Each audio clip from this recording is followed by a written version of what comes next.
Hello, ladies and gentlemen. Welcome to another rousing episode of Urban Politics. You know what I'm saying? All of us need to get a little more urban with our politics. I'm your host, Fizz Ed Music. I want to thank a lot of y'all for hollering at your boy. Let me know that you like what I'm doing. So, I keep doing it or whatever. A lot of stuff going on. In this episode, I will be dealing with some tough stuff. Some of this stuff is not fun to talk about. You know what's going on out there. You know what's going on. I know what's going on. We all stuck in the house because of what's going on. Sheltering in place, as they would say in Cali. You know what I'm saying? Or self-quarantining, as they would say here in the Midwest. We're all doing all that. So I'll get to that. But of course, this is a political show, urban politics. So I like to start with politics because that's what I get into. That's what I like. So, and I know you dig it too. So let's start with that. Biden almost sealed up the nomination, or basically has sealed up the nomination. I think, you know what I'm saying, Bernie's last place to lose was in Wisconsin, and he lost there, so there it is. He's basically out the race. So it's Biden. Biden's the man, which I've been saying. If anybody want to give me credit for that, thank you. I appreciate it. If not, let me remind you. I had said from the onset of this whole thing that Joseph Biden would get the nomination, and he's going to get the nomination because he is a moderate, and they want a moderate. Barack Obama was a moderate. I hate to beat you over the head with that. Maybe people forgot that. He did do some pretty liberal things when he was in office. A lot of people would say the American Care Act, which a lot of people call Obamacare, which is cool because he said he liked it because Obamacare, that's what's up. A lot of people think that was so liberal, so not really, but people play it like that. But you know what I'm saying. When it comes down to it, if you look at Obama's voting record when he was in the Senate, he's a moderate, which is not a diss. Ain't nothing wrong with a moderate. Ain't nothing wrong with being a moderate. Just means middle of the road. Just means that you ain't too far to the left and too far to the right.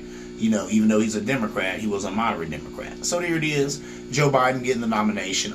Will he still pick a woman of color? Now, at first I was saying, like I said the last show that I had, that you know what I'm saying, the fact that it seems like the black community has at least leaned on the Democratic establishment enough to say, hey, we need a woman of color as the vice president. We'll go with Joe Biden, another old white man, but we know him. He worked under Obama, and he's got the Obama agenda in his head, so that's cool. We like it. He's cool. You know what I'm saying? But he needs a woman of color. Then it looked like he was looking at some women, but I don't know about women of color. Now, I discussed on this show all the women. I'm not going to go through that again. But there were three black women who I thought were poised and photo ready and intelligent enough and had the executive prowess to be the vice president. So there's that. But I heard about some people he was looking at. I think the one woman, I can't remember her name, but she was not a woman of color. And then I bounced it off some women out there.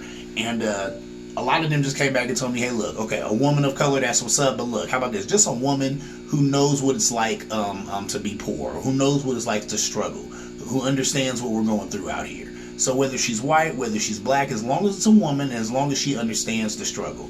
So there's what's up with that. So will it still be a woman of color? It looks like people ain't even tripping off of that. Just let it be a woman who understands what we're going through. I hear that. I agree with that. Moving on, Bernie Sanders, like I said, he lost in Wisconsin. That was on April 8th. He drops out the race. That was something, you know what I'm saying. The last state to vote is Ohio, where I heard, you know what I'm saying, the beautiful river state. Check this out, though. We're supposed to be voting by mail-in ballot because of all the COVID-19 stuff going on. There's a lot of Republicans who don't like mail-in ballots. Namely, your president, Donald Trump. He don't like mail-in ballots. I don't know why not. I guess they're always beating that drum about voter fraud and all that other stuff. So I guess they're saying that's an easy way for people to commit voter fraud. Whatever. Voting by mail or voting absentee has been my favorite way to vote for a long time now, because you know how I like to vote? I like to vote at the house with a cup of coffee in my hand while I'm watching Morning Joe. Maybe texting back and forth with 300 friends, you know what I'm saying, in 300 different group chats that I'm in. That's how I like to vote. And you can do that when you vote from home in the mail. You just fill it out, boop, boop, boop, boop, and then you put it in the mail and you mail it right back, and you voted. You're good to go. So they shouldn't be mad at that. That's a good thing, and if that's how it has to go down in Ohio, I'm all for it, because like I said, that's the only way I ever vote anyway. So there's that. Man, I'll tell you what, Bernie not getting the nomination, the Bernie bros are pissed, the Bernie sis are pissed. The Bernie brothers is pissed, the Bernie sisters is pissed. Hey, I seen some sister, I don't know who she was, I don't know what I was watching, but she was letting it be known that even though Bernie Sanders has dropped out the race or whatever, and is poised not to get the nomination, she said we're still keeping his platform in the race, we're still pushing his agenda, and we're not gonna just coalesce behind a moderate, because we don't think a moderate can win. I'm paraphrasing, but she was basically saying that. She said that we're not gonna just fall behind Joe Biden. She said that. No, that said, I've seen I followed Joe Biden on Twitter, and he was putting it out there. He said, hey, look, saying to Bernie bros and sis, he said, look, I not only do I want your vote, I need your vote. Get in this fight with me. And I was like, I like that. He's talking right. He's talking right, because a lot of these people, once again, they've had their hearts broken.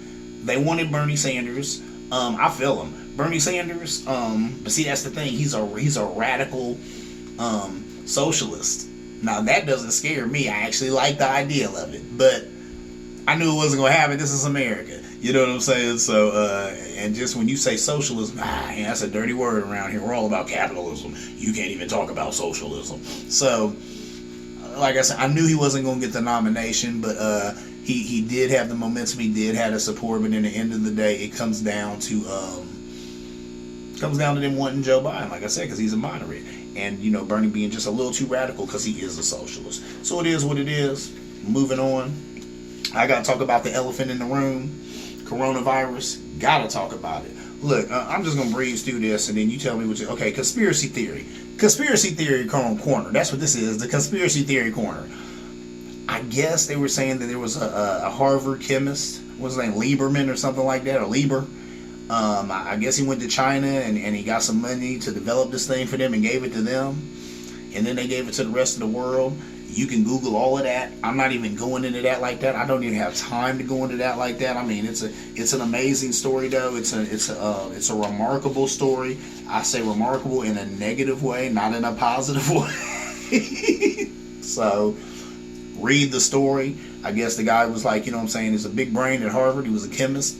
And he went over here and he cooked up something real nasty for them, and they spread it all over the place, apparently, or I guess. But like I said, this is all stuff you can Google and read the reports like I did too. And then I started thinking, China does this. Is this payback for Hiroshima? Is this payback for internment camps? Some of y'all might be looking at me crazy when I reference these things. Let me tell you a little history lesson. You know what I'm saying? There's only one major superpower to drop a nuclear bomb. And a Republican friend of mine always reminds me, it was us, it was America. And who do we do it? We did it on Hiroshima. Yeah, you know what I'm saying? We bombed Hiroshima. And that's bad. Hit them with a nuclear bomb. Boom. And they were saying to this day, babies are born. I've seen this. And once again, these are all things you can Google. Anything I say, you don't believe, I tell kids and everybody else, don't believe a thing comes out of my mouth. Anything I say, you Google it and find it out for yourself and be like, oh, he wasn't lying, but check it out. So anyway, I've seen documentaries on Hiroshima, and they show how babies are still born with birth defects. I mean, this happened like in the 40s and 50s, I think. I'm pretty sure. The 50s. Babies are still born with birth defects. They're talking about how you can go there now, because now it's like a tourist area, and they say you can walk around and you see shadows of people burned on the wall. So think about that. A bomb dropped that and it emitted heat that was so hot it burned shadows on the wall. I mean, they said when it dropped, these people were just instantly just ash. You know what it was? I'm sure it was just like I don't know which Avengers movie that is, but when Thanos snaps his hands and all those people just turn to ash. And I'm not making light of it. I'm just laughing because that just came to my head right now in the moment while I'm doing this show. But you know what I'm saying? I imagine that's exactly what it was like. When he snapped his finger and all those people just turned to ash and went away. That's how it was in Hiroshima. I think they're still mad about that. Internment camps. And there were plenty of Chinese Americans who lived here, had children here, had stores here, were making money here, paid taxes here, all of that. World War II happens. The government gets salty. Booms. takes their money, takes their home, and throws them in internment camps, throws them in like a prison, just because of what their country did or whatever. Do you think they still mad about that? Could be. Hey, I'm gonna tell you something. America has went around here wronging all types of people. I know something about that. You know what I'm saying? So hey, you reap what you sow. It is what it is. Now, do I think that's cool? No, I don't think that's cool.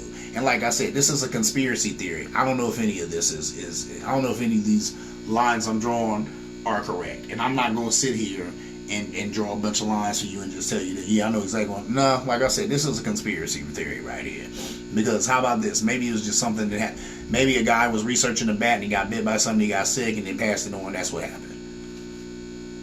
So there it is. Moving on. Anyway, with that said, though, reason I say it is a conspiracy theory, but it's something to think about because they're saying a lot of places in China are back up and running now. They're cool. They're reporting fewer deaths, fewer cases. That makes you wonder. And then they were saying a lot of the big places in there, like they said some of these cities have like population of 1 billion people, maybe 5 or 6 people died or something. They didn't even have that many deaths. They were kind of unscathed. And then they said now that they're up and running, it's interesting that the market that they've delved right into head first is PPE. You know what PPE is? It's personal protection equipment. Yeah, that's the gloves, that's the ventilators, that's the face masks that the whole world needs right now because of this coronavirus that came out of China. All right. Anyway, moving on. You please do your own deductions on that. Like I said, that is conspiracy theory, but there it is. Moving on. Here's what we do know as far as this coronavirus goes. We're 70 days late in dealing with this. I'm watching the news, and that's what they said basically. They said the White House had got information about this like back in January through different memos and stuff like this. They kind of sat on it. They didn't do anything. I guess they were saying Trump was thinking that he could just block the borders or cut off the borders and that would take care of this, but it didn't. We already know about him defunding or basically getting rid of the pandemic response team at the government. So it is what it is. Even with all that said, I'm not going to blame Trump on this because this is definitely a virus and something the likes of which we've never seen. I will say that his ineptness right now is showing itself at the worst time. Right now, we really need leadership. We really need effective leadership, and we just don't have that. So that's sad because this is a time when we really need it because this is an extreme crisis. I wish this was the swine flu.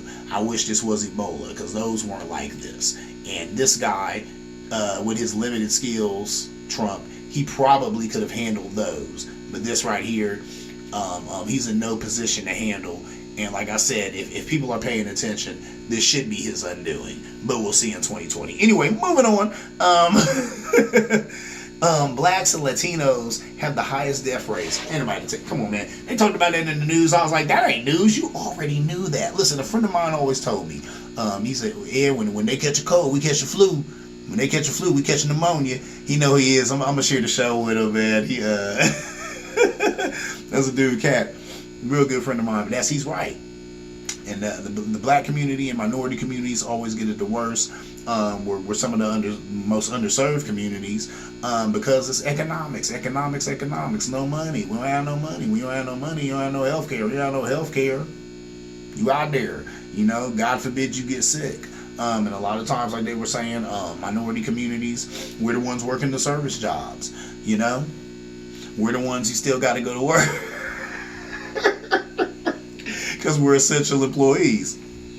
You know, all of that. You see what I'm saying? So that's just how it is. You know what I'm saying? And that needs to change. And then I like the fact that what Dr. Fauci or whatever gonna say something about it, and even Trump gonna say something about it. Well, if y'all notice something's going on, and we've been screaming that for years, but if now because this pandemic, epidemic, whatever has come on and is killing people by the truckloads, now you want to say, oh, hold up, black people are underserved in the medical community. We'll do something about it.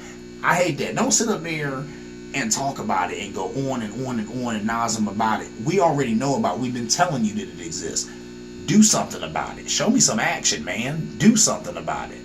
Because I guarantee a year from now, we're still talking about it. 2 years from now, we're still talking about it. 3, 4, 5, 6, 7, 10, 12 years from now, my son, he's about to be 3, he'll be 15, we'll still be talking about it. because there's a lot of talk. But anyway, it's good that that's at least, I guess, people are at least talking about it now. I had to bring this up. Here's a woman I haven't agreed with in a long time. Roseanne Barr said Corona was developed to get rid of her generation. I laugh.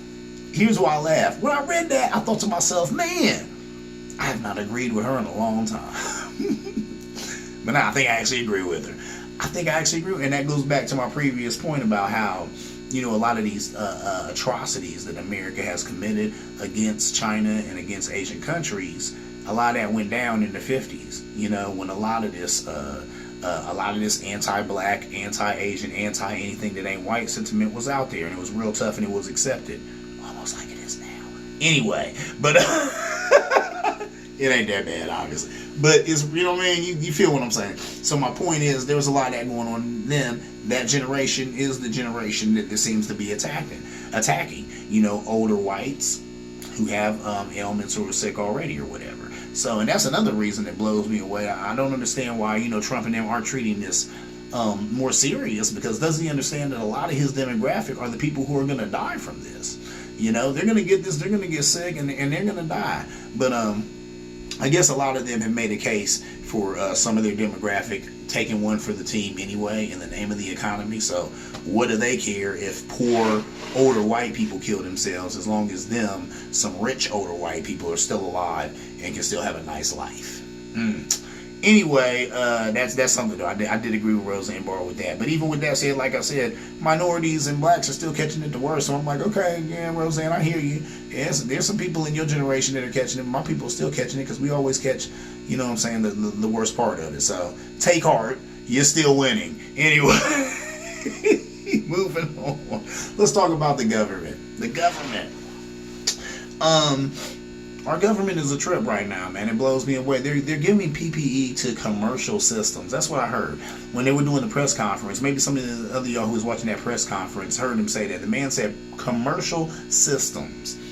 I need to look that up. You know what that means. Commercial systems. That means commercial outlets. That means we're not giving you what you need, but we'll sell it to you. Really? Here we go again. Welcome to capitalism. This is what capitalism gets you. We have a government now who understands that people are sick.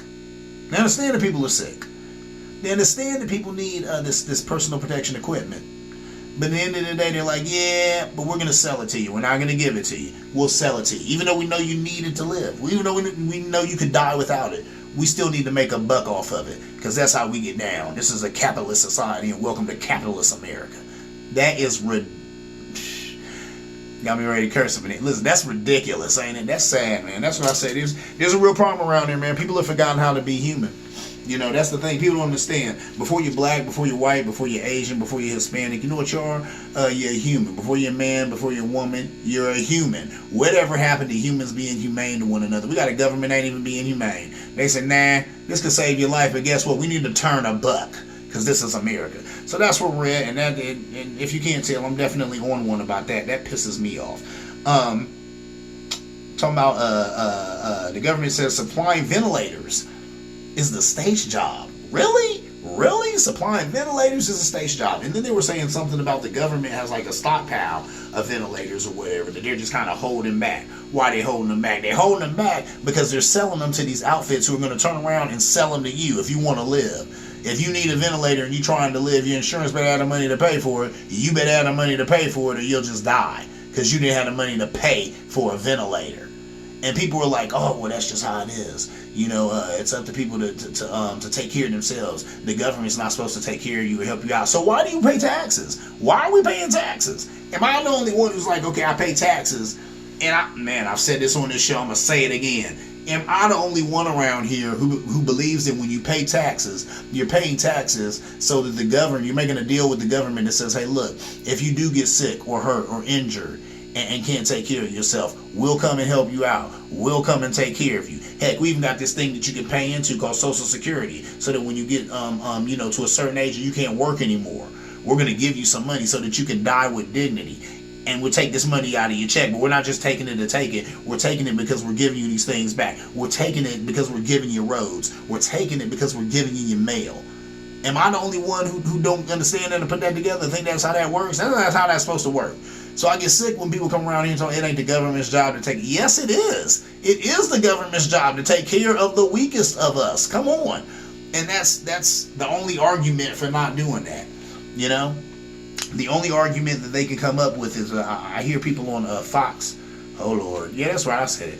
I hear people on Fox talking about we can't use this COVID-19 crisis as a way for Democrats to usher in another social program. Because if they get this program of giving people sick leave or paid sick leave, they're going to want to keep it. It'll be another entitlement. So what? It should be. It should be. You go to other countries, it's a part of being in that country. What is it in France? I think they got like, if I'm wrong, like I always say, this is the pushback zone, but I want to say like 6 weeks of like paid vacation or something like that. You know what I'm saying? So come on now. You go to other places, man, they're doing it right. Denmark, talking about paying 95% of people's bills while they get over this COVID thing because they'd rather them sit at home so we can keep everybody safe and healthy around here. And you go out here and work, we'll go ahead and pay 95% of your bills. So what are you talking about? We really need to examine this American exceptionalism because I'm like, where's it at? I mean, for real. Because come on now. You know what I'm saying? That just doesn't make any sense. You know what I'm saying? We have a government that's selling you what you need to live. You know, and you already pay taxes. You already paid for it. But they're going to make you buy it again because they can. Oh, wow. Moving on. Because I'm running out of time. My time getting low. Check me out. I want to talk about the essential workers, which I am one of. I'm an essential worker too, at both my jobs. How about that? Your boy works 7 days a week, still working 7 days a week. Because both jobs are essential. Welcome to my life. Anyway, moving on. But I want to talk about a specific essential worker that we're all acquainted with because we all eat food. Grocery store workers. They were talking about how the average grocery store clerk makes $11 an hour. Yeah. That's ridiculous. So I think I've been to the store maybe 3-4 times in the last 3-4 days because every time you turn around you need something and you're scared that they're going to make it to where you can't go to the store again. So you run out to the store real quick to try and get something and there's usually the same cashier there or different cashiers. They're getting $11 an hour. They're exposed to a zillion people a day, especially these days. And they had showed some stories about how some of them have gotten sick and some of them have died. Not a whole bunch, but it was some. And all life is precious. So whenever one person dies, I'm like, that's a shame and that's not good and that needs to not happen. But that's what we're dealing with right now. And these people, they're taking the brunt of it and they're risking their lives for $11 an hour. If anything, don't say to some of you. I know some of you out there talk about how, raising the minimum wage, that'll kill the economy and da-da-da-da-da-da-da.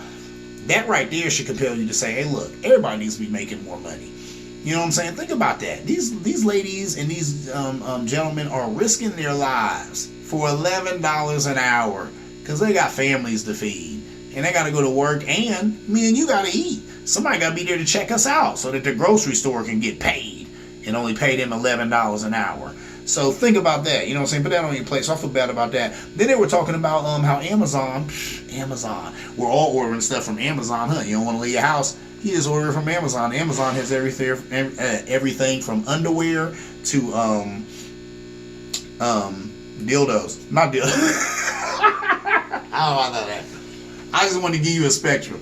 Amazon has everything from jeans to hats. So you can get anything.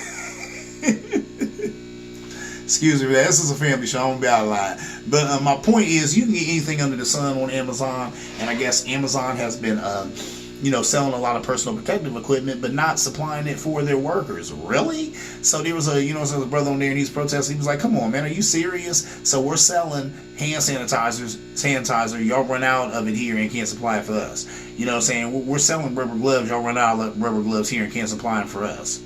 That don't make no sense. But that's how I'm telling you, all this is trickle down. It's all coming down, and people going to be mad and like, oh, everybody wants to blame Trump for everything. I'm blaming this administration for this because when you have an administration that says it's not our responsibility, it's the states, they need to figure it out. Then you have employers who say, even though you're my employee, you need to figure it out. You figure out how you're going to protect yourself. Maybe you come to work in a scarf tomorrow because we couldn't provide face masks. Maybe you come to work with some winter gloves on. because we can't provide rubber gloves. Do whatever you got to do, but be in here and do our work so that we can keep making money. Welcome to capitalism. So come on, what's going on? What's going on? I'm just saying, and that's what we're living under. And I know what I'm talking, like I said, because I'm living it. But anyway, moving on. It's a shame, and I don't know what to say about Amazon. They're real raggedy for that. But I'm not surprised, because a lot of these Fortune 500 companies, that's the way they get now. How you think Jeff Bezos is super duper rich? You know what I'm saying? He didn't get super duper rich by being nice to people and by doing what he's supposed to do and doing right by his workers. He got super duper rich because he strong armed people, you know, and I don't even know the man. But I'm just saying, just reporting what I see in the news. Anyway, moving on. 50% of the American population, they say, will get this virus. They said 50%. Now, last statistic I saw, there are 300 million people in America. I might be wrong on that. It's probably different now. Go ahead and Google that when this show is over and check that out for yourself. But if they said 50% of the American population is going to get it, and I think there's 300 million people in America, I think there's 22,000 cases right now. Like the guy said on the news, we are a long way out from being done with this thing. And that's it for my Corona Corner news. And that is very disheartening, and that is very sad to hear. That right now we're already at 22,000 deaths. I might be off on that. It's probably more while I'm reporting this right now. But 50% of America is going to get it. That's probably at least 150 million people.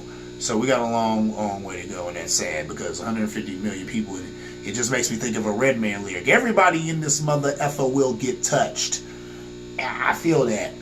You know, before it's over, a lot of people are going to get touched who I wish wouldn't get touched, and I just pray to God that I'm not one of them, just like you are too. So you know, all I can say to everybody is just hold your head.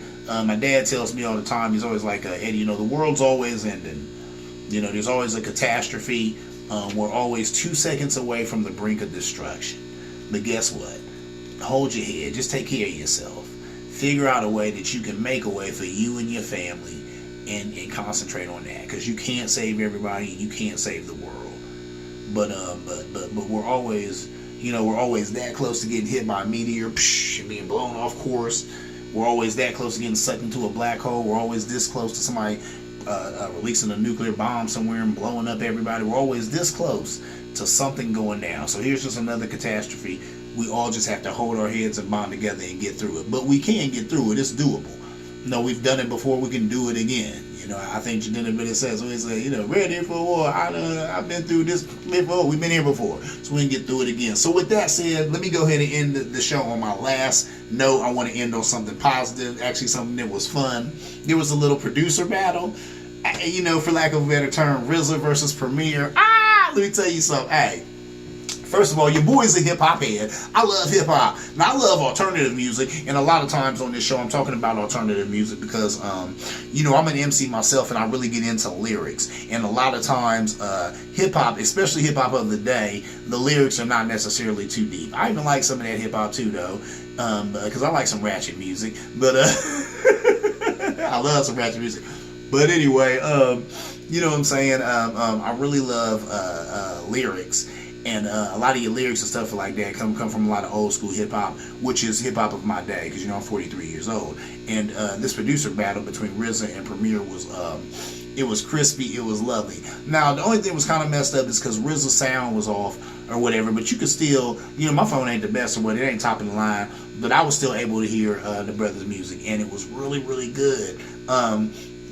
Him and Premier were just going back and forth, you know, playing different joints or whatever. And then I'm you know, looking at some of the comments and stuff. And then I was looking at some of the stuff that was on Facebook or whatever, people commenting about it. And people were like, oh, Premier got it sold up, or Premier won this one. And I'm like, what do you mean Premier won this one? It's not a battle. They said, you know, they RZA versus Premier. I mean, they just did that just because, you know, for lack of a better term. But really, all that was just two producers playing music for each other. First of all, both of these guys are two of the best producers on two legs. They have produced music for some of the best people to ever do any type of music. So it wasn't a battle. They were not. It wasn't verses really like that. This was just one legend play songs for another legend, and two legends vibe about the music and these people that have come and gone and how they know them and all this other stuff. So that's all that was, and it was great to see. It was amazing. It was on Instagram. I really enjoyed it. I was tripping though because a lot of people, like I said, people were trying to say that Premier had it in the bag, and I'm like, well, Premier's breadth of work is a little bit larger than RZA's. Now, the first one I came on the show, I was going to say a lot larger than RZA's, but then I went through both of their catalogs. And RZA, his catalog ain't nothing to cough at either, man. That brother done did stuff for all types of music. RZA has done music for Kanye West, A$AP Mob, Miley Cyrus. I didn't know that. But of course, Premier, he's done music for people like the God Nasir Nas, Janet Jackson, Limp Bizkit, and Royce the 5'9". So, and these are just a few. I mean, they got many, many, many other, but of course I don't have time to go through all of them. But my point is, DJ Premier, he has done production for a few more people. I know he's done production for like the Diplomats and stuff like that. Just a few more people that I don't think RZA's done production for. And a lot of RZA's production was in-house. And what I mean is he had produced a lot of stuff for the Wu-Tang and Wu affiliates. The Wu-Tang is deep. There's so many of them. I mean, we're talking about the RZA, the GZA, Raekwon, Inspectah Deck, Dirty Hogan, Low in his flow, introducing the Ghostface Killer. No one can get illa. So many people in the Wu. So, you know what I'm saying? The RZA has produced for Wu affiliates. You know what I mean? There's like cats from Steubenville who are in the Wu-Tang Clan. So there's so many people in the Wu-Tang Clan that a lot of the RZA's production has been people in the Wu. Ain't nothing wrong with that. Just is what it is. To where Premier, and I ain't even talk about Premier and Guru. Premier and the Guru Gang Starr, first of all, if you never heard a Gang Starr song or a Gang Starr album or any of that, you go right now, after this show, you let your little fingers do the walking, and you put that in there. Premier, Guru, Gifted Unlimited Rhymes Universal. The man who said his name lead the voice that makes you bunk. Let me tell you something. Put in Enter the Arena, any song off of that album. You know what I'm saying? And these were like some pivotal hip-hop albums. I mean, some of the best hip-hop albums you'll ever hear in your life. Some of the things that made the music what it is today. The foundations of this thing that we call hip-hop. Premier was there. He's one of the cultivators of it. Like I said, with the Guru. But together they were Gang Starr and they made some amazing stuff. Premier also produced for the group Home. I wasn't even going to bring that up because his breadth of work is so large, not to even mention them. But the group Home, amazing. So all this stuff I'm saying, these names I'm saying to you, if they're foreign, please Google them and check this out. It's good stuff. But that was a great, I don't even want to call that a battle because it wasn't a battle. They weren't battling each other. They was really kind of just showcasing each other's work and just letting us see how two legends vibe off each other. And that was amazing. I want more of that. Man. I want to see like I don't know, some of these other producers, you know, just go head to head or whatever and vibe off each other and just play some music for each other, you know, because stuff like that is needed right now. It's interesting, it's fun.